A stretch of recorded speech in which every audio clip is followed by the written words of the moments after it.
સાબરકાંઠા જિલ્લામાં પણ વકીલોમાં ભારે ઉત્સાહ જોવા મળી રહ્યો છે। જિલ્લાના અલગ અલગ 5 સેન્ટરો પર મતદાન પ્રક્રિયા શરૂ થઈ ચૂકી છે, જેમાં 23 બેઠકો માટે મેદાનમાં રહેલા 99 ઉમેદવારોના ભાગ્યનો ફેસલો સાબરકાંઠાના 1500 જેટલા વકીલો કરશે।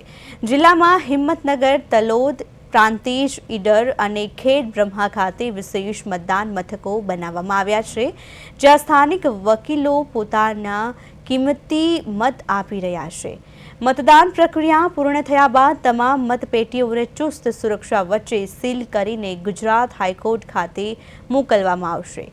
સમગ્ર ગુજરાતમાંથી એકત્ર થયેલી આ મતપેટીઓની ગણતરી આગામી 9મી તારીખના રોજ શરૂ કરવામાં આવશે।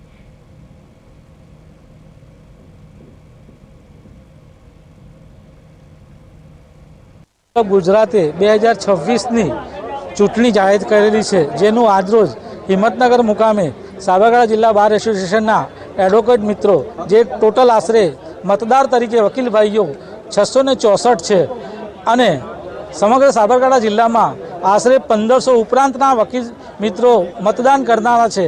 એમાં ઈડર, ખેડબ્રહ્મા, પ્રાંતિજ, તલોદ સેન્ટરો રહેલા છે અને આ મતદાન પ્રેફરન્શિયલ વોટ તરીકે, એટલે કે ચોકડી કરવાની નથી, પણ 1, 2, 3, 4 જે ઉમેદવારને તમે જે રીતે પસંદ કરતા હોય તે રીતેનું મતદાન કરવાનું છે।